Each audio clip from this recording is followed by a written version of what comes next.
Casamento não traz felicidade maior a todos que buscam. Se você está esperando casar para ser feliz, não é o sonho da sua vida, eu tenho mais notícias para vocês. O apóstolo Paulo aqui está dizendo, ó, quem casa, ele tem preocupações, ele tem responsabilidades, tem que se dedicar ao marido, tem que se dedicar à esposa, e isso traz aflição, isso traz angústia, isso traz preocupação, isso traz distração. Casamento é uma bênção, mas não é o céu. E não coloque seu ideal de felicidade na expectativa de arrumar um casamento, pensando que então vai ser feliz para o resto da vida. Não vai, não. Que é uma bênção, estou casada quase 40, estou chegando nos 40 anos de casamento. E é uma bênção, eu faria tudo de novo, inclusive com a mesma mulher. Mas que tem dificuldades, tem dificuldades. 1 Coríntios, capítulo 7, de 25 a 40. Ouçamos a leitura.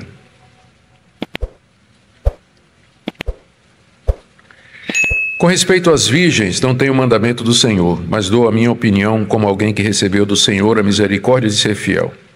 Por causa da angustiosa situação presente, penso ser bom para o homem permanecer assim como está. Você tem esposa? Não procure separar-se. Você está solteiro? Não procure esposa. Mas se você casar, não estará pecando.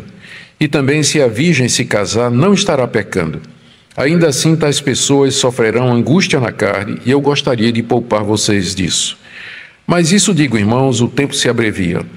Por isso, de agora em diante, não só os casados sejam como se não fossem casados, mas também os que choram como se não chorassem, os que se alegram como se não se alegrassem, os que compram como se nada possuíssem, e os que se utilizam desse mundo como se não fizessem uso dele, porque a aparência desse mundo passa. O que eu realmente quero é que vocês fiquem livres de preocupações. Quem não é casado, cuida das coisas do Senhor, de como agradar ao Senhor. Mas o que se casou, cuida das coisas do mundo, de como agradar a esposa, e assim está dividido. Também a mulher, tanto a viúva como a virgem, cuida das coisas do Senhor para ser santa, assim no corpo como no espírito. Mas a mulher casada se preocupa com as coisas do mundo, de como agradar ao marido. Digo isso para o próprio bem de vocês, não para impor limitações, mas tendo em vista o que é decente, para que vocês possam se consagrar ao Senhor sem distração alguma. Mas se alguém julga que trata de modo impróprio a sua virgem, se ela tiver passado a flor da idade e se as circunstâncias o exigem, faça o que quiser, não peca, que casem. Contudo, aquele que está firme em seu coração e não se sente obrigado, mas tem domínio sobre a sua própria vontade e resolveu em seu coração conservar virgem a jovem, fará bem. Por isso, quem casa com sua virgem faz bem, quem não casa faz melhor. A mulher está ligada ao seu marido enquanto ele viver. Mas se o marido morrer, ela fica livre para casar com quem quiser, mas somente no Senhor.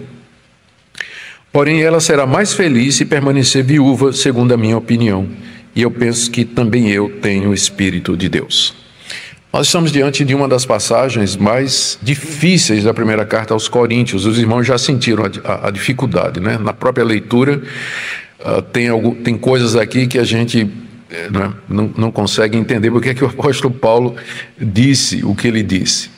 Então, nós mais do que nunca vamos precisar da ajuda do Espírito de Deus para tentar entender o que está aqui. Por isso, nós vamos orar mais uma vez e também vamos orar pela situação em que nosso país se encontra. Sim, Pai, estamos diante da Tua palavra. Nós reconhecemos que temos dificuldade em compreender o que o Teu servo falou. Nós sabemos que ele não falou nada errado, ele estava sob Tua inspiração. Sabemos que a dificuldade reside em nós. Por isso, pedimos que o Senhor nos esclareça, o Senhor nos ajude. Também oramos, Senhor, pelo nosso país, oramos pelos governantes, livra-nos dos homens ímpios, dos homens maus, dá-nos sabedoria como igreja para saber como honrar o Teu nome em circunstâncias como essa. Em nome do Senhor Jesus. Amém. Nós precisamos relembrar alguns pontos da situação da igreja de Corinto, e que deram origem às perguntas que Paulo está respondendo aqui no capítulo 7, para que a gente possa entender essas respostas. Em primeiro lugar, lembremos do ambiente muito erotizado que havia na cidade de Corinto. Era uma cidade conhecida pela perversão, pela imoralidade, pela quantidade de templos religiosos onde se praticava a prostituição cultual. Segundo, temos que lembrar as perseguições que sempre ameaçavam a liberdade dos cristãos e até sua própria vida. Numa situação assim, onde você podia ser preso a qualquer momento, perder a sua liberdade ou ter os seus bens apreendidos, fazer isso sendo casado, tendo mulher e filhos, se constituiria numa dificuldade muito maior do que se você fosse solteiro. E terceiro, temos que lembrar aquela visão dicotômica de mundo, em que a matéria era vista como extremamente, como má, intrinsecamente má, em contraste com as coisas espirituais, o mundo das ideias, ou o mundo espiritual que era considerado bom. E dessa perspectiva, então, coisas como o casamento poderiam parecer inferiores do que ficar solteiro, porque no casamento você tem relações sexuais, você tem um envolvimento físico, o que, portanto, tornaria o casamento um estado inferior ao estado de solteiro, onde a pessoa se dedica somente a Deus. Eu não estou dizendo que isso está certo, mas essa era a mentalidade do mundo daquela época e certamente tinha influenciado a igreja de Corinto. Tinha gente na igreja de Corinto que achava que o melhor era ficar solteiro mesmo, sempre, em toda e qualquer situação, e que casar seria quase que um pecado, uma vez que você estaria entrando nesse estado onde relações sexuais eram a norma. Nós vimos então que essas coisas geraram dúvidas nos cristãos de Corinto com respeito a casar, separar-se, continuar solteiro e viúvo, ou casar-se. Nós já vimos algumas das respostas de Paulo para essas perguntas no capítulo 7, de 1 até 24. Foram 3 mensagens que nós pregamos no capítulo 7, onde Paulo responde sobre essa questão sobre casar ou ficar solteiro, sobre separar-se. E na última mensagem nós vimos o princípio geral que ele colocou. Dada a situação atual em que a igreja de Corinto estava vivendo, que envolve aquelas condições que eu disse agora no início, a melhor coisa era a pessoa continuar na vocação em que foi chamado. Você foi chamado solteiro? Permaneça solteiro. Não é obrigado, porque agora você se tornou cristão, a procurar casamento. Você está casado? Continue casado. Não é obrigado, agora que você se tornou cristão, a você se separar para servir a Deus melhor. Mesma coisa com relação às virgens, aos solteiros e aos viúvos e viúvas. A orientação geral de Paulo para o capítulo é essa: permaneça na vocação que você estava quando Deus lhe chamou pelo Evangelho. Agora, isso não é uma ordem, mas é uma orientação geral que o apóstolo Paulo está dando às igrejas, como nós iremos ver. Na parte final do capítulo 7, Paulo trata mais diretamente sobre viúvos e solteiros, aliás, na ordem ao contrário, primeiro dos solteiros e depois dos viúvos e viúvas. A questão era essa, que pensando em ser mais espirituais e servir a Deus melhor, provavelmente como missionários e evangelistas, os membros da igreja de Corinto desejavam saber se a melhor coisa para eles era o celibato. O que era melhor naquela situação toda, em que muitos queriam servir a Deus, mas era um ambiente de perseguição, era um ambiente permeado por aquela visão dupla de mundo. O que era melhor, afinal? Vejamos então o que o apóstolo Paulo nos responde aqui. Primeiro ele vai dar algumas orientações para os solteiros e viúvas, do verso 25 até o verso 35, que é a maior parte. Depois ele vai dar orientações para os noivos, do verso 36 ao verso 38, e ele termina com orientação para as viúvas, do verso 39 a 40. E nós iremos então fazer algumas aplicações práticas, e os irmãos vão anotando aí as perguntas, que no final nós teremos oportunidade para isso. Então, primeiro, orientações para os solteiros e viúvas e viúvos, enfim, quem não está casado, do verso 25 a 35. Paulo começa no verso 25 dizendo: com respeito às virgens, não tenho mandamento do Senhor, mas dou a minha opinião como alguém que recebeu do Senhor a misericórdia de ser fiel. Essa expressão, com respeito a, mostra que Paulo está respondendo uma pergunta. A pergunta foi: o que é melhor para as virgens, as moças solteiras? O que é melhor para elas, casar ou não casar? Então, com respeito a isso que vocês estão perguntando, Paulo diz que ele não tem um mandamento do Senhor. Jesus nunca falou a respeito desse assunto e também nunca deu uma ordem a respeito desse assunto. Então, Paulo oferece a sua opinião. Note que isso que ele vai dizer aqui no verso 25, de que o que ele vai dar é a opinião dele, se aplica a todo o restante da carta. Então, o que ele vai dar aqui não é um mandamento, mas ele vai dar uma orientação, vai dar a opinião. Só que essa opinião é a opinião de alguém que recebeu do Senhor a misericórdia de ser fiel. É outra maneira de Paulo falar a respeito da sua autoridade e da sua inspiração. Deus misericordiosamente concedeu que Paulo fosse fiel nas coisas de Deus. Portanto, o que Paulo vai orientar aqui está correto, está certo, é inspirado pelo Espírito Santo, mas não vem sob a forma de um mandamento, mas sob a forma de uma orientação. Essa pergunta foi feita a respeito das virgens, mas Paulo responde como se fosse um princípio que vale para todos aqueles solteiros ou que não estão casados, né? Porque não estão envolvidos no casamento. O que Paulo diz aqui, a orientação que ele dá, a opinião dele, como ele mesmo chama, é que por causa da situação daquela época, cada um deveria permanecer no estado em que se encontra. É o que ele diz no verso 26. Por causa da angustiosa situação presente, penso ser bom para o homem permanecer assim como está. Isso que ele está dizendo é o que a gente viu na mensagem anterior. 3 vezes na passagem anterior, Paulo diz: é bom ficar como está. Fique na vocação em que Deus chamou. Permaneça no estado em que você estava quando o evangelho lhe alcançou. E ele repete aqui, dizendo que por causa da angustiosa situação presente, é isso que as pessoas deveriam fazer. Quando ele fala da angustiosa situação presente, nós temos que entender que é uma referência às perseguições e às dificuldades trazidas pelas perseguições naquela época.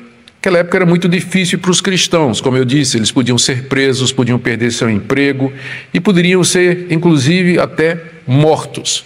Então, considerando isso, aí vem, não é? Considerando isso, ele diz no verso 27, você tem esposa, não procure se separar. Você está solteiro, não procure esposa.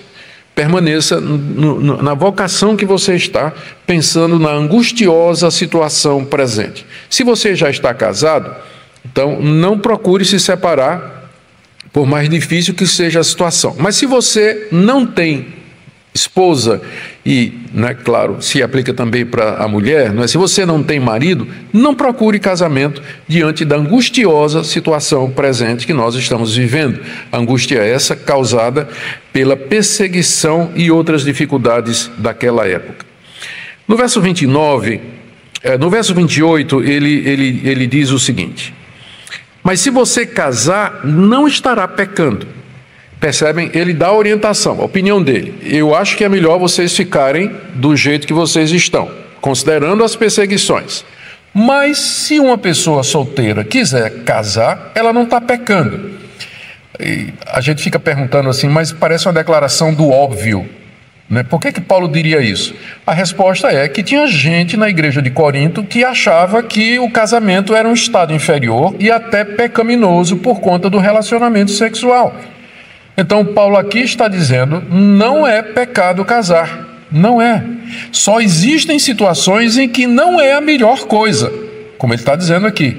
Mas se quiser casar, case, não está cometendo pecado. Não, na verdade, o casamento é a instituição da parte de Deus, que foi feita para o consolo, para o fortalecimento da raça humana, para a propagação e perpetuação da raça humana. Não tem nada errado com isso, mas é que tinha gente na igreja de Corinto que achava que tinha.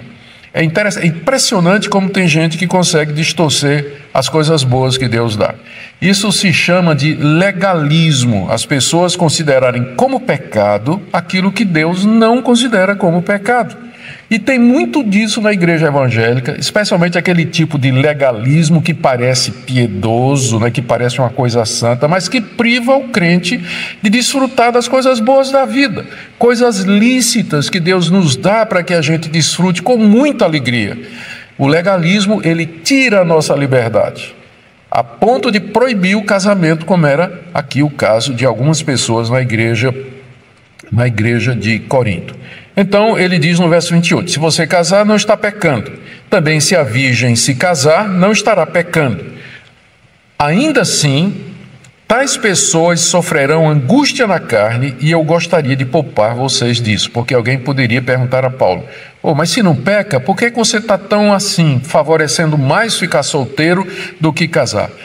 Paulo aqui explica a intenção dele, não é? Ele diz, olha, eu quero poupar vocês das angústias que vocês vão passar. Eu quero poupar vocês que estão solteiros da angústia que vocês vão ter que enfrentar se vocês casarem e constituírem uma família num ambiente onde há perseguição, onde há hostilidade contra os cristãos e onde vocês correm o risco de perder o cônjuge, vão ter que fugir com a família, arrastando o menino pequeno pela mão, não vão ter como sustentar os filhos. Em algumas situações, lá naquela época, especialmente o judeu, quando um judeu se convertia a Cristo,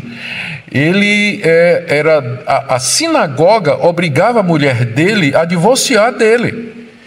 E em alguns casos, talvez dependendo da cidade, o cristão, a pessoa que se tornava, não precisava ser judeu, um gentio que se tornava cristão, ele não podia mais fazer parte do sindicato daquela época, do sindicato dos ourives, dos agricultores, comerciantes. Tinha sindicatos naquela época.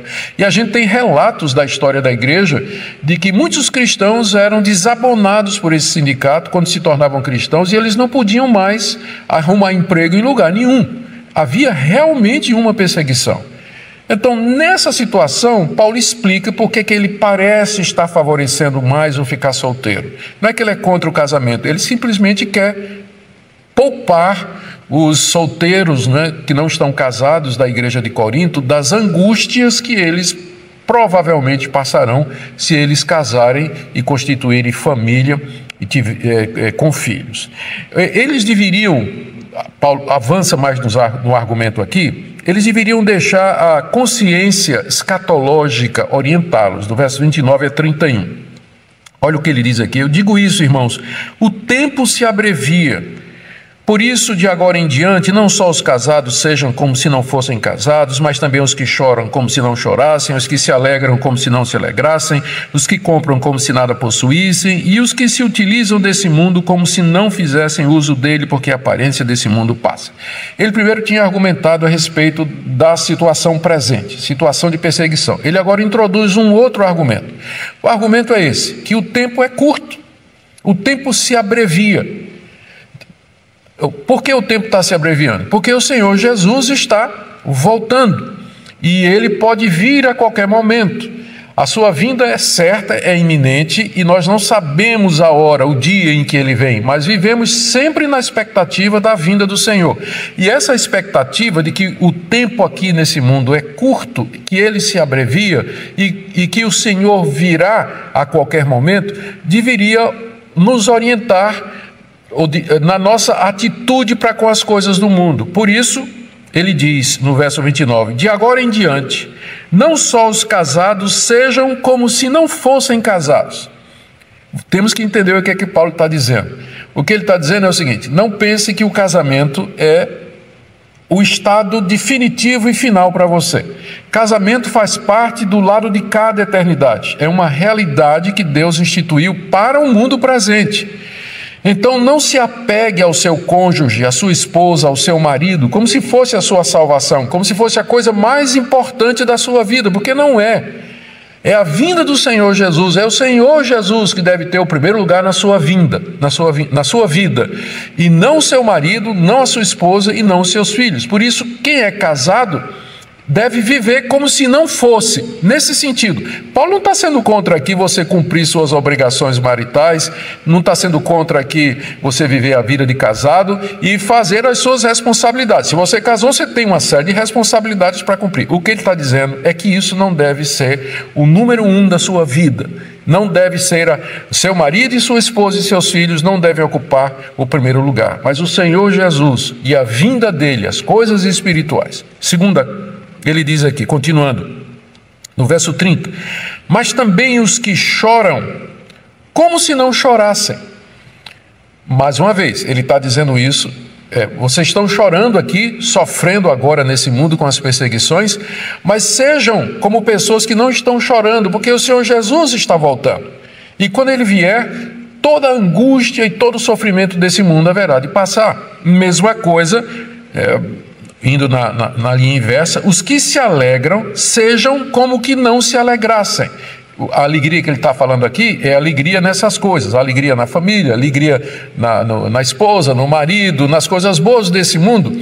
Não é que você não possa ter alegria nessas coisas, mas essa não deve ser a sua maior alegria, não deve ser a fonte principal da sua alegria, mas a vinda do Senhor e todo o estado eterno que será acarretado com essa vinda. Da mesma forma, aqui no final do verso 30, os que compram como se nada possuíssem. Não põe a sua esperança, a sua alegria nas coisas que você pôde comprar. Palavra para os ricos, que podem comprar coisas, amealhar fortuna, ter coisas gostosas para comer, ter muito carro, poder fazer viagens e uma série de coisas que os ricos costumam fazer. Então, Paulo diz, olha, não coloca nisso a tua alegria. Ainda que, se você é uma pessoa que compra, que o que você possui não seja a razão principal da sua vida. E também, verso 31, os que se utilizam desse mundo como se não fizessem uso do mundo.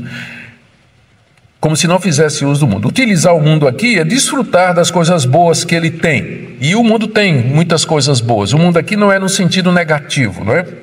O mundo aqui é no sentido positivo, a criação de Deus, as coisas boas que Deus nos deu. Então tem muita coisa boa que Deus nos dá a oportunidade de desfrutar aqui nesse mundo, mas essas coisas não deveriam ter o primeiro lugar na nossa vida. Então, não sei se vocês entenderam o ponto.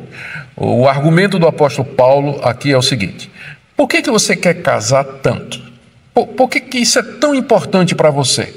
O casamento faz parte das coisas desse mundo, e esse mundo, final do verso 31, esse mundo, a aparência dele está passando como os quadros como as sequências de uma peça de teatro. Está se desenrolando diante dos nossos olhos, ele vai passar, esse mundo vai passar.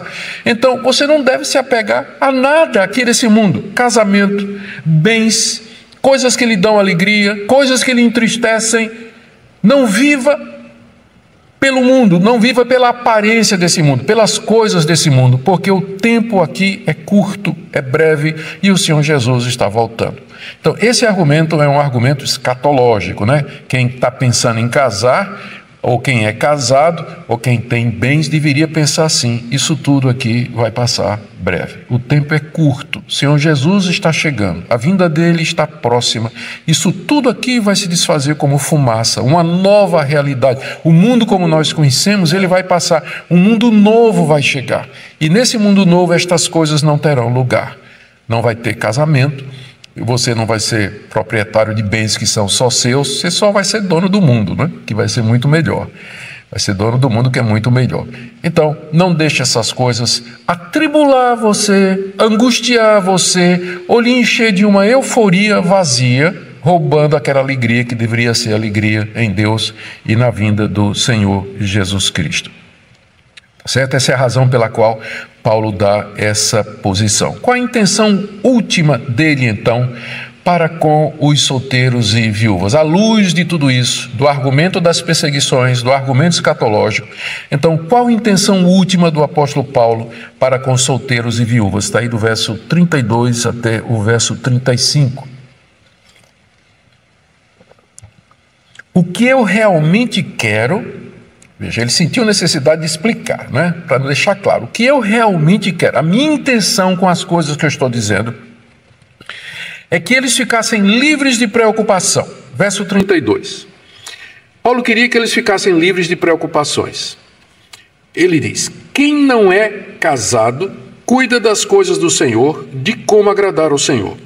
Mas o que se casou, cuida das coisas do mundo, de como agradar a esposa. E assim está dividido.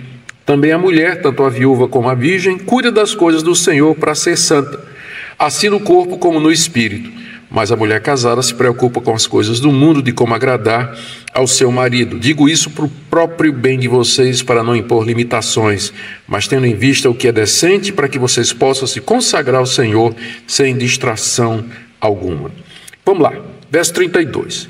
A intenção de Paulo: quero que vocês sejam livres de preocupações. Aí ele explica que preocupações ele tem em mente. Que preocupações ele tem em mente.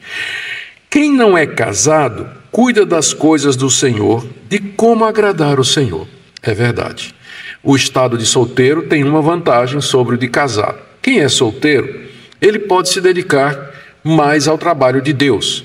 Ele pode gastar mais tempo com as coisas de Deus. Ele pode se dedicar plenamente, pode se colocar como missionário para ir para lugares difíceis, como alguns dos coríntios queriam.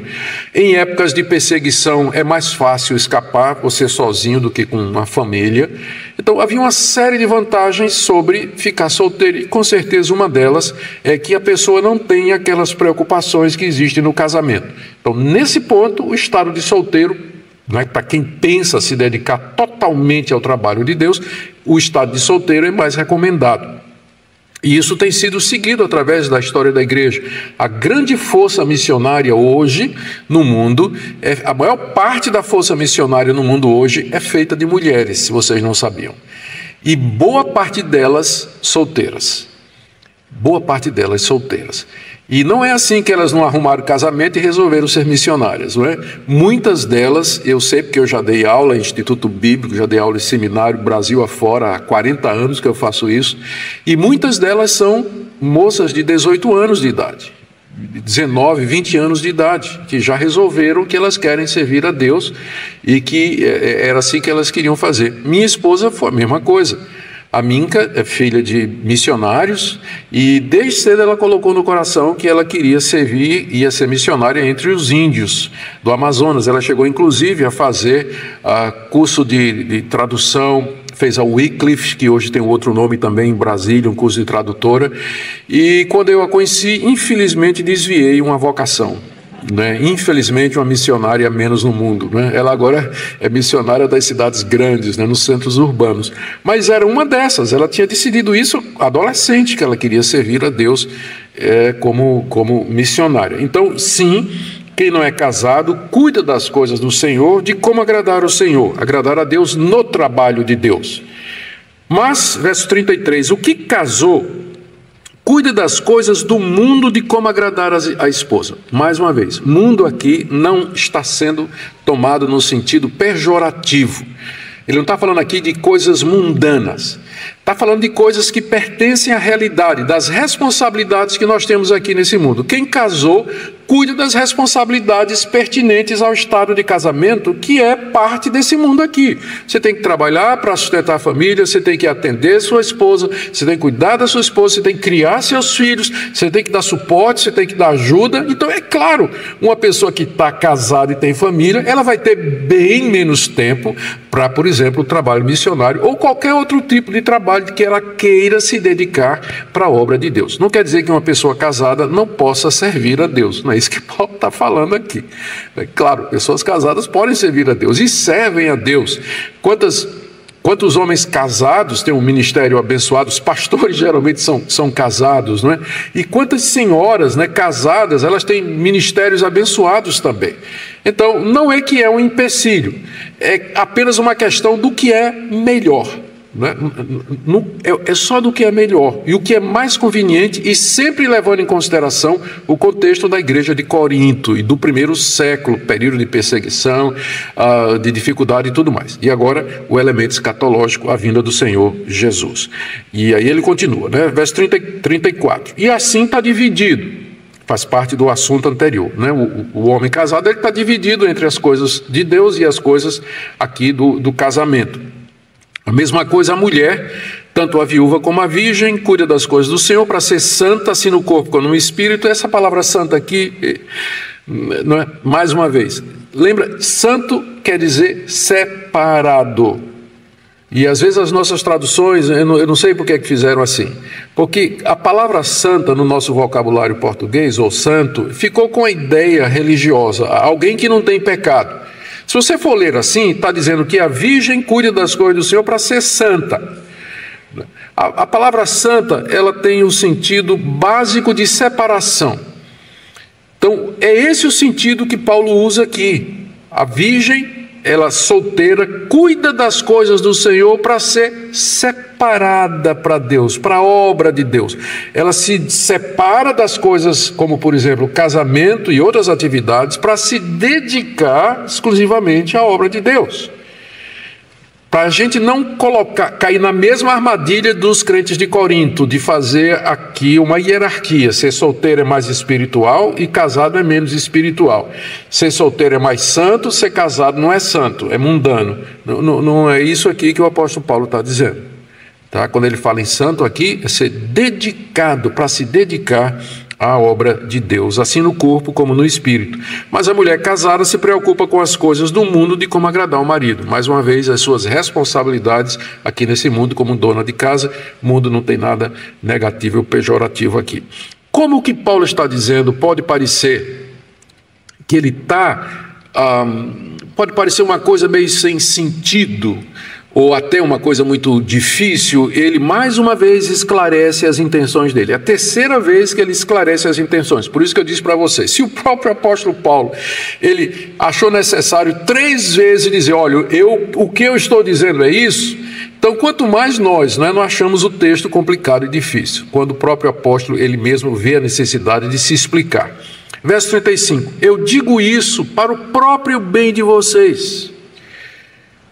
Essas orientações que ele está dando, onde ele prefere o estado de solteiro, né, diante das perseguições e diante da vinda do Senhor Jesus, e que não é uma ordem, mas uma orientação de alguém que é fiel da parte de Deus, é porque a intenção de Paulo é o bem da igreja de Corinto. Eu quero o bom para vocês, o melhor para vocês. Isso é o que eu quero para vocês. Ele não quer impor limitações, está aí no verso 35. As limitações aqui seria querer colocar, a palavra no original significa enredar, pegar um animal com uma rede. Paulo não quer enredá-los, quer dizer, não quer prendê-los com laços humanos, passar aqui uma lei ou passar aqui uma ordem humana que não seja realmente de Deus. Paulo não tem essa intenção, ele não quer colocar limitações que não sejam limitações divinas, por isso que ele está dando opinião aqui. Ele está dando a sua opinião. Eu não quero impor limitações, mas tendo em vista o que é decente. O decente aqui não é que o oposto é indecente. Indecente aqui quer dizer correto, certo. Veja aí, a nova tradução na linguagem de hoje, a NVI, a nova versão transformadora, todas elas já traduziram como o que é certo e o que é correto. Porque a nossa tradução aqui com decente dá a impressão de que casar seria indecente, né? E não é isso o que o nosso apóstolo está dizendo aqui. Isso tudo fica claro no final do verso 35, ele diz, para que vocês possam se consagrar ao Senhor sem distração nenhuma. Esse é o ponto. Aqui resume tudo. Quando ele diz assim, eu favoreço o estado de solteiro, é para que vocês possam se consagrar ao Senhor sem distração alguma. Consagrar, se entregar para o trabalho de Deus, sem ficar distraído pelos trabalhos domésticos, né? Lava roupa, faz comida, cuida do marido, troca roupa, fralda de menino, tem que ganhar o pão de cada dia, tem que trazer a comida para casa, tem que conversar com o marido, com a esposa, estar juntos. Tudo isso é lícito, tudo isso é abençoado, mas para quem quer se consagrar ao trabalho de Deus, isso aqui vai ser distração. Quem quer totalmente se entregar ao trabalho de Deus, isso aqui vai ser uma distração. Então, o que Paulo quer é isso, que aqueles que pensam em ficar solteiro, pensam em se dedicar totalmente a Deus e que ainda estão solteiros, não procure casamento, porque é o estado ideal para que você sirva a Deus em situações como essas aqui. Essa é a intenção final do apóstolo Paulo, como ele diz aí no verso 35. Agora, do verso 36 até o verso 38, eu creio que se essa passagem é difícil, a parte mais difícil da passagem difícil é essa aqui, do verso 36 até o verso 38. Deixa eu explicar por quê.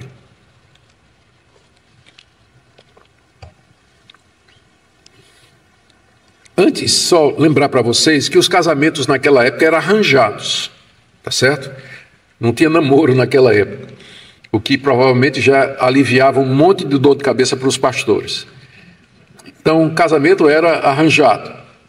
E geralmente a iniciativa e decisão era do pai, né? do pai, do noivo ou da noiva, né? A iniciativa era dos homens. É bom lembrar disso aqui. Por que eu estou dizendo que essa passagem é difícil? Vamos ler a passagem, reler, né? Para vocês perceberem. Mas se alguém julga que trata de modo impróprio a sua virgem, se ela tiver passado a flor da idade, e se as circunstâncias o exigem, faça o que quiser, não peca, que se casem.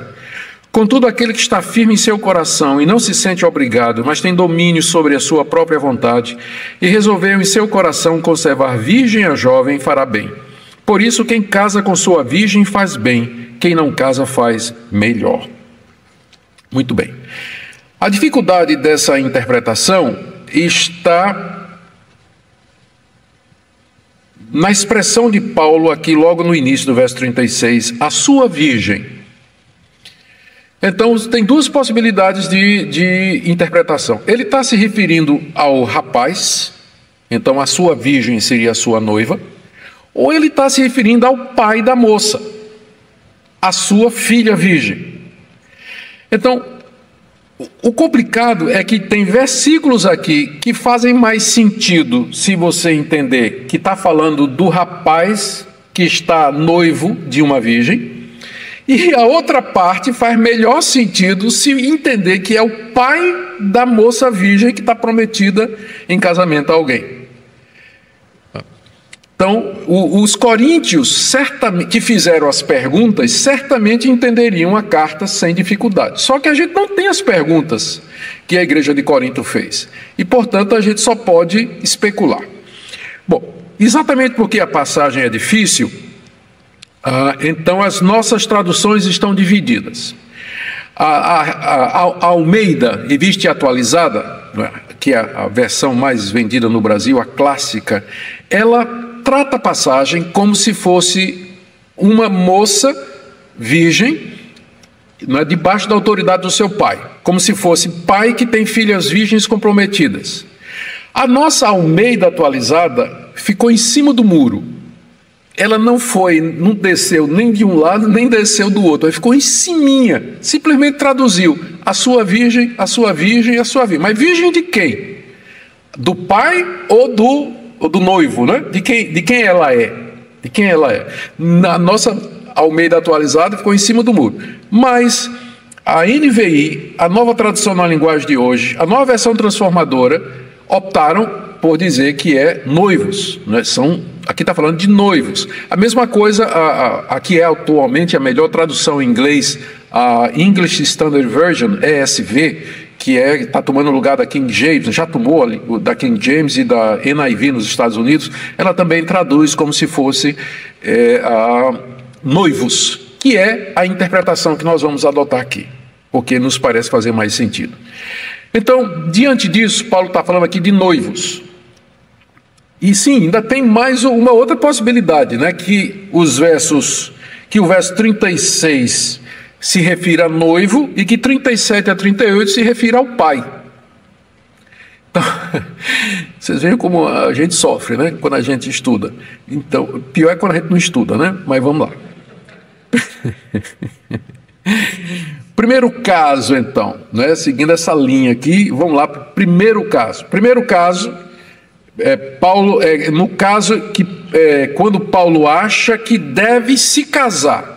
Está pensando aqui em noivos, Paulo diz, é melhor casar na seguinte situação e se existirem as seguintes condições. Verso 36. Se alguém julga que trata de modo impróprio a sua virgem, aqui é a sua noiva, virgem, então veja, se ela tiver passado a flor da idade, subjetivo isso, né? Na cultura oriental, casamentos eram prometidos com 12, 13 anos de idade. Então, com 20 anos, já tinha passado a flor da idade.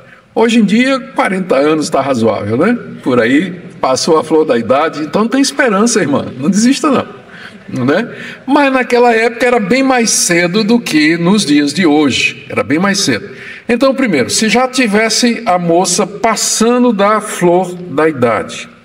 Segundo, o rapaz estava achando que essa demora não seria justo para com ela. Quando ele diz assim, está tratando de modo impróprio a sua noiva. Terceiro, eles não conseguem controlar um impulso sexual. Como ele diz aqui, não é? As circunstâncias o exigem. As circunstâncias aqui só pode ser essa, que inclusive é traduzida assim nessas outras versões. Então, nesse caso, pode casar. E ele acrescenta, não peca, pode casar.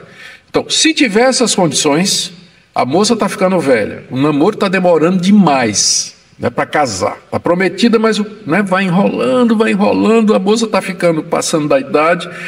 Então, o rapaz considera que realmente não é justo demorar mais o casamento, considerando a noiva. Então, Paulo diz, case. Né? Ele não se domina, não é? Quer casar realmente, não é? Não tem um dom de ficar solteiro, então case. Não está pecando não, pode casar. Segunda situação, não casar. Quando houver as seguintes situações, e aqui tem duas possibilidades, vamos ver a primeira. Tudo depende do sentido da expressão que está aí, ó, no verso 37. Contudo, aquele que está firme no seu coração, firme no propósito de casar como prometeu, ou firme no propósito de ficar solteiro? Paulo não diz. E aí você tanto pode ir para um lado, como pode ir para o outro. Quer ver? Então vamos ver o primeiro caso, em que quando ele diz assim, que está firme no seu coração. Quer dizer, firme de que assumiu um compromisso sério e genuíno para casar. Então seria assim, eu vou ler nesse sentido.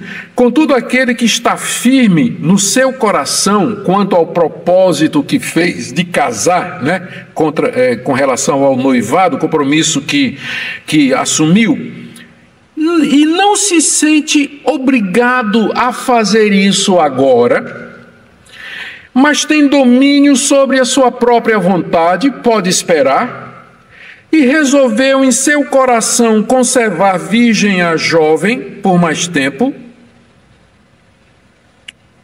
não precisa casar, adia o casamento.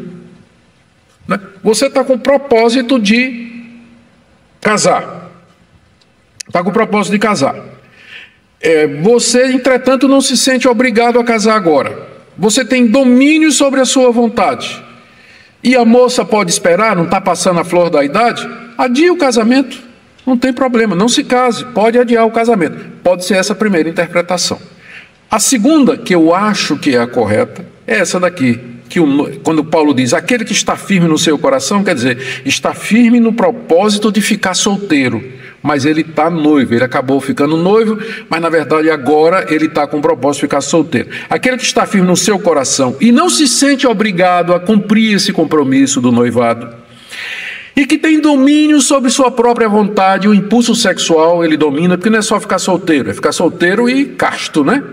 Solteiro e puro, tem domínio sobre a sua própria vontade, e resolveu em seu coração conservar virgem a jovem. Essa passagem aqui faria mais sentido se estivesse falando do pai dela, não é? Se quiser conservar virgem a sua filha, né? Faria mais sentido. Mas, né? Como eu disse, é complicado. Então, não case. Não case. Por isso, quem casa com sua virgem, a noiva, faz bem. Quem não casa, faz melhor. Por isso que Paulo está o tempo todo explicando. Gente, eu não quero colocar embaraços para vocês, eu não quero colocar, mas na situação de vocês, se vocês estão firmes no propósito, o solteiro, falando para o solteiro, né? Para a moça virgem e para o rapaz também, rapaz solteiro. Se vocês estão firmes no propósito de permanecer solteiro, vocês querem se dedicar a Deus, vocês têm domínio sobre a vontade sexual de vocês, não é? Porque senão não adianta ficar solteiro e ir para as prostitutas, ter caso, né? Não adianta. Então, se você tem o domínio próprio, né? E tudo mais, não casar é melhor. Se casar faz bem, mas se não casar faz melhor nessa situação em que nós estamos vivendo. E aí a orientação, a orientação final de Paulo aqui, do verso 39 a 40, sobre as viúvas. A mulher está ligada ao seu marido enquanto ele viver. Mas se o marido morrer, ela fica livre para casar com quem quiser, mas somente no Senhor. Porém, ela será mais feliz se permanecer viúva, segundo a minha opinião. E penso que também eu tenho o Espírito de Deus. A primeira dificuldade que a gente tem que abordar aqui é que esse versículo, o verso 39, ele tem sido usado por alguns queridos irmãos que defendem que a única coisa que termina o casamento é a morte. A mulher está ligada ao seu marido enquanto ele viver. Mas se o marido morrer, ela fica livre para casar com quem quiser, mas somente no Senhor. Então, baseado aqui, pessoas dizem assim, só não tem isso de divórcio e novo casamento, nem por adultério, nem por abandono. A única coisa que desfaz o casamento é a morte. A verdade é que Paulo está aqui passando a orientação geral. Normalmente é assim que acontece. O casamento termina com a morte, até que a morte os separe. Mas há exceções que o próprio apóstolo Paulo já tratou aqui no início da carta, do capítulo 7, quando ele se referiu ao descrente que abandona, e que nesse caso a mulher está livre, e que ele mencionou o mandamento de Jesus a respeito do casal crente que se separa e que não tem motivo, que nesse caso, case outra vez, se referindo ao ensino de Jesus em Mateus 19, onde Jesus diz, a não ser no caso de relações sexuais ilícitas, e assim abrindo a porta para o adultério como sendo uma causa justa para divórcio e novo casamento. E eu disse a vocês que essa é a posição da Confissão de Fé de Westminster, que é a Confissão de Fé da Igreja Presbiteriana do Brasil. Na Igreja Presbiteriana do Brasil só se permite novo casamento em 3 circunstâncias. Quando o primeiro foi cometido por adultério, foi dissolvido por conta de adultério, quando foi dissolvido por conta de abandono por parte do descrente, ou quando a pessoa ficou viúva.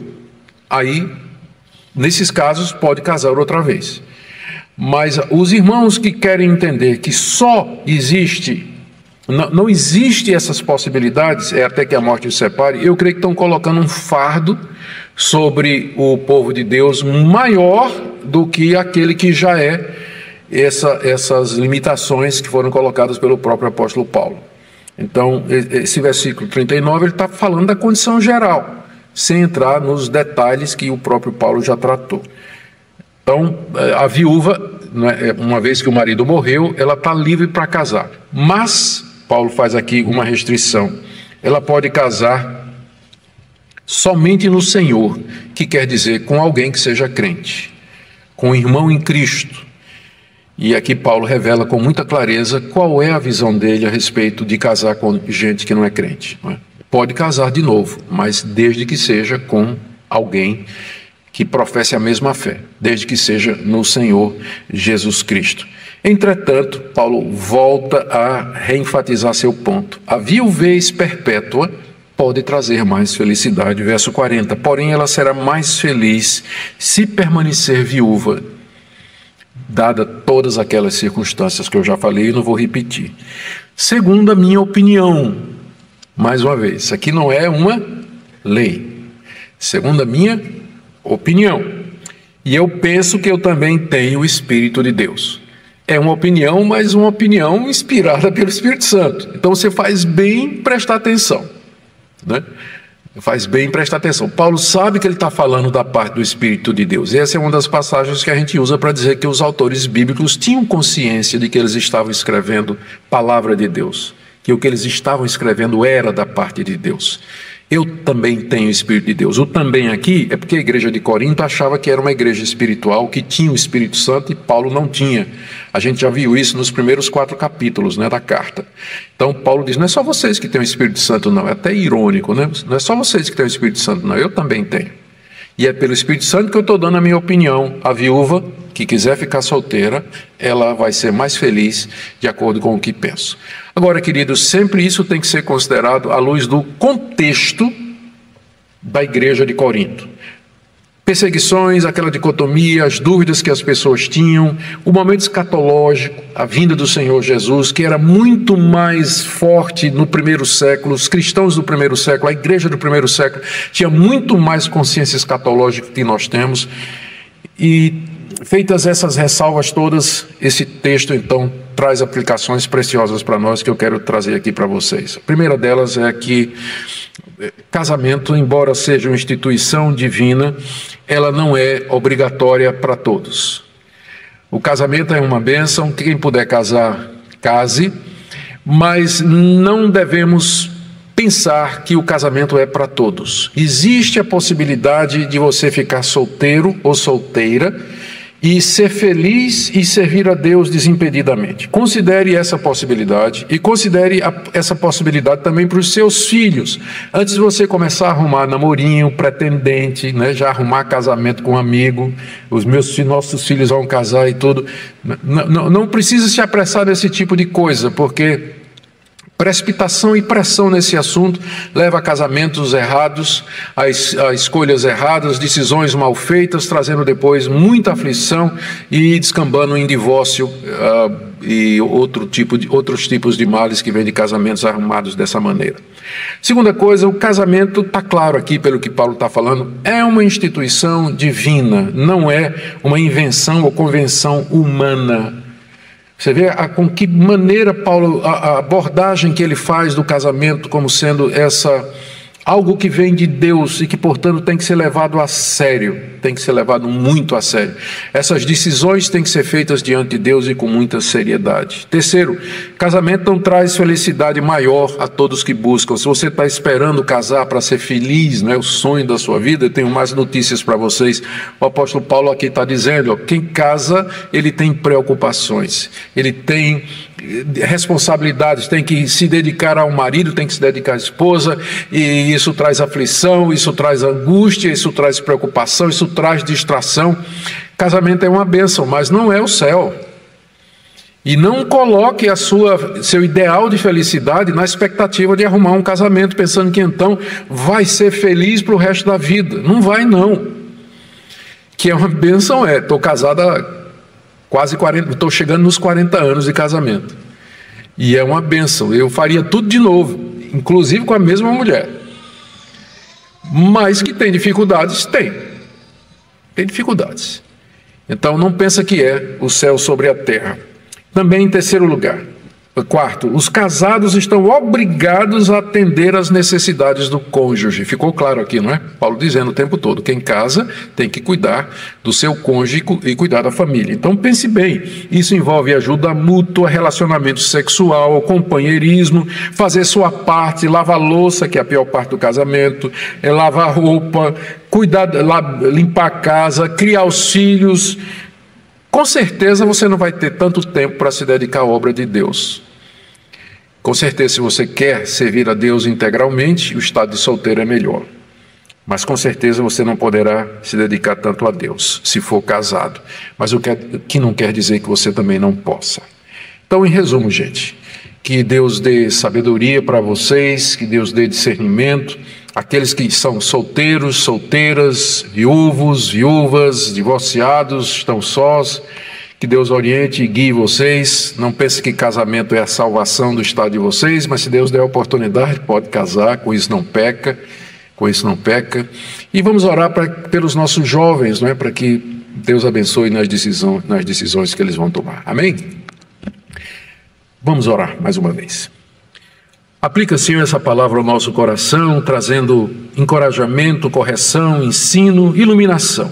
Oramos especialmente pelos solteiros, pelos viúvos, viúvas, oramos pelas moças, nós oramos, ó Deus, pelos que estão sozinhos, que o Senhor mostre a Tua vontade e o Teu querer. E consola o nosso coração.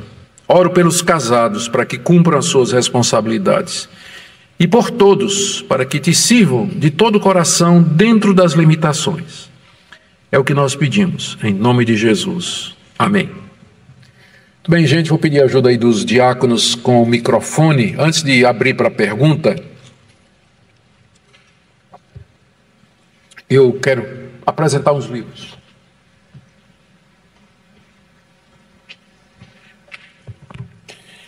Esse livro chegou na hora. Contra a idolatria do Estado, de Franklin Ferreira. O papel do cristão na política, pensando no decreto do governador, não é? A gente fica perguntando, não é, o que a gente deve fazer com relação ao Estado, como a gente deve ver o Estado, obedecer o Estado, desobediência civil, está tudo aqui nesse livro do Franklin Ferreira. Na mesma linha vai o livro do Dr. Carson, Cristo e Cultura. Qual o papel do cristão na cultura? Até que ponto o cristianismo pode influenciar uma cultura? Quais são os traços culturais que são hostis ao cristianismo? Está aqui também esse livro extraordinário. E aqui para a criançada, estou feliz em ver que tem crianças aqui. Ó. Meu Catecismo de Doutrina Cristã. Aqui é o breve catecismo ilustrado, se você quer já instruir seu filho, sua filha nos caminhos de Deus, então está aqui. O ABC de Deus para a vida, devocionais para pequeninos. Às vezes você quer fazer um devocional com seu filhote, né, com a criancinha, com a criança, e você fica assim meio sem saber, né? Você abre a Bíblia na revista atualizada e lê, e a criança não entende absolutamente nada, e não tem aqui algumas sugestões de devocionais. Da mesma linha, olha aqui, ó. Sobre a reforma protestante, você que está começando a se interessar pela reforma protestante, quer conhecer mais, isso aqui é o ABC da reforma, as pessoas, os lugares e as coisas da reforma, de A a Z. Vai que você vai tirar mais proveito que seu filho, né? E que você está começando a se interessar pela fé reformada, maravilhoso isso aqui. Os 10 mandamentos, estudos devocionais para crianças. Isso aqui foi escrito por Dr. Paulo Anglada, que foi meu colega no seminário de mestrado também. O livro está à disposição lá embaixo para vocês. Muito bem, gente. Perguntas, só levanta a mão se alguém tem alguma dúvida. Eu sei que esse assunto é um pouco delicado, porque qualquer pergunta que você fizer, a pessoa vai pensar que é o seu caso, né? Então, vamos... Prometemos que não vamos ficar imaginando Graças paz, pastor. Pode tirar a máscara para falar, tá? Senão eu não vou conseguir... Graças paz. Pois não. Seguindo essa orientação do apóstolo Paulo em não casar, isso pode criar alguma barreira ou limitação em uma pessoa que quer seguir o episcopado? Não, as igrejas preferem pastores casados por uma razão mais óbvia, né? Porque um pastor casado, ele vai lidar com pessoas casadas e vai atender casais que têm problemas, e se ele for casado, isso dá uma vantagem para ele. Mas não é obrigatório, pelo menos não na igreja presbiteriana. Tem muitos bons pastores que não são casados. Tá certo? Não, na nossa igreja não é obrigatório. Eu não sei como é nas outras, mas eu imagino que não é, pelo menos nas igrejas evangélicas em geral, pode acontecer que uma igreja local, ela diga assim, nós só queremos pastor casado. Na igreja local, mas a denominação não tem nenhuma obrigatoriedade. Tá certo? Por favor. Graça e paz. Tendo em mente que tem muitos irmãos que têm esse pensamento de que só pode ter um novo casamento a partir da morte, mas expondo a eles as escrituras, mostrando que tem outras possibilidades em Cristo. Mas ele ainda, mesmo assim, persiste e faz com que transtorne a vida de muitas pessoas. Como é que a gente pode lidar com ele melhor, já que ele persiste tanto nesse pensamento? Certo. Se ele for membro de uma igreja presbiteriana é fácil, porque a igreja presbiteriana tem uma confissão de fé que diz que o casamento pode ser desfeito em caso de adultério e abandono e pode haver novo casamento. Então, ele pode ser processado com base na confissão de fé. Agora, se ele faz parte de uma igreja que não tem uma confissão de fé ou que não tem nenhuma declaração oficial a respeito disso, fica difícil. Vai ter que ser na base do aguentar o irmãozinho complicado, né? Não tem como mandar ele pastar, né? Não tem como mandar fazer isso. Bom, daí a importância das igrejas terem muito claro, né, o que é que elas pensam a respeito de determinados assuntos, exatamente quando vem dissidências como essa, que aí a gente tenta convencer, mas chega um ponto que a pessoa se torna realmente um problema e a gente não tem como lidar com ela. Tá bom? Lá atrás, mais uma pergunta. Pode tirar a máscara, por favor. Graças paz a todos. Pastor, em relação a maltratos, é permitida a separação no caso de maltratos? Maltrato. No caso, sim. É permitida a separação também nesse caso? Não, como nós... E só complementando, lá no finalzinho do capítulo 7, pelo contexto e a coesão do parágrafo, do que Paulo está tratando pelo próprio contexto cultural, não seria mais plausível nós interpretarmos como sendo ali, de fato, o pai da noiva? É uma interpretação possível, mas veja, se for o pai da noiva, veja como fica esse sentido. Verso 37. Aquele que está firme no seu coração, não se sente obrigado, mas tem domínio sobre a sua própria vontade. Que vontade? É a vontade sexual, obviamente. Então fica difícil dizer que isso é o pai. Cabe mais com o noivo. Por isso que é difícil, né? É por isso que tem traduções que ficaram com o pai e traduções que ficaram com o noivo, né? Então, eu acho que faz mais sentido o noivo. Não é que resolve todos os problemas, mas resolve mais problemas do que se você achar que é o pai. E com relação aos maus tratos, se tratar de violência doméstica contra a esposa, que é o que geralmente acontece, nunca o reverso, então geralmente os pastores incluem isso no abandono. Então, no caso da mulher que é espancada, na mulher que é maltratada pelo marido, né, comprovadamente, eu creio que ela pode pedir e obter o divórcio e está livre para casar uma segunda vez. Tá bom? Mais alguma pergunta, gente? Aqui, por favor. Pastor, o senhor falou que em caso de abandono, a pessoa abandonada está livre para um novo casamento. Caso a pessoa que abandonou se arrepender do abandono, como é que ele fica? Ele pode casar-se com outra pessoa ou não? Não. Sempre é a vítima. Tem todo pecado tem perdão. Mas alguns pecados trazem consequências que a gente leva para o resto da vida. Então, esse pecado de você adulterar contra seu cônjuge e você abandonar seu cônjuge, a consequência é que você, mesmo que se arrependa, não pode casar outra vez. O novo casamento é para a vítima, a pessoa que foi traída e a pessoa que foi abandonada. Então, eu não faria, por exemplo, um casamento de uma pessoa assim. Não faria. Eu acho que é para a vítima, porque senão está muito fácil, né? A gente não pode banalizar o casamento. Tem que mostrar que é coisa séria. Tá bom? Vamos lá para a última pergunta, porque tem café lá embaixo, está esfriando. Você fez uma pergunta da última vez que me tirou do sério. Eu esqueci até de fazer propaganda do livro. Então, cuidado com o que você vai me perguntar. Graça e paz, Graça e paz, querido. Diante da última pergunta que foi feita, realmente eu estou numa situação assim embaraçosa. Não, desculpe, não eu. Mas eu tenho um amigo que ele exercia um pastorado e ele abandonou a família com 5 filhos e casou com uma pessoa também da mesma igreja e hoje tem 2 filhos. Toda vez que eu encontro ele, só, meu irmão, tu procura resolver tua situação que tu vai descer pro inferno. Não, sério mesmo, pastor. E ele disse, mas rapaz, tu acha? Eu tenho certeza. Se hoje tu quisesse voltar para tua esposa, ela queria dizer agora, mas não, porque eu já tenho 2 filhos com a primeira. Ele disse, até não ter filho, tava tudo bem. Aí, a segunda agora, quando me vê, que ela me vê de longe, ela procura logo puxar ele pelo braço e sair do caminho, porque eu fico... Então, no meu ponto de vista, só acha que eu estou certo? Eu não sei se ele vai para o inferno, isso aí é um julgamento que ele vai dizer, mas que ele está errado, está. E ele não devia estar no ministério pastoral. Largou? Menos mal, mas ele está errado. Está errado. Se ele vai para o inferno, isso aí eu não sei dizer. Não diga não. Deixa esse julgamento aí para Deus fazer. Tá certo? Gente, muito obrigado Por favor, vocês que participam sempre, acompanhem também o pessoal que nos acompanha pela internet.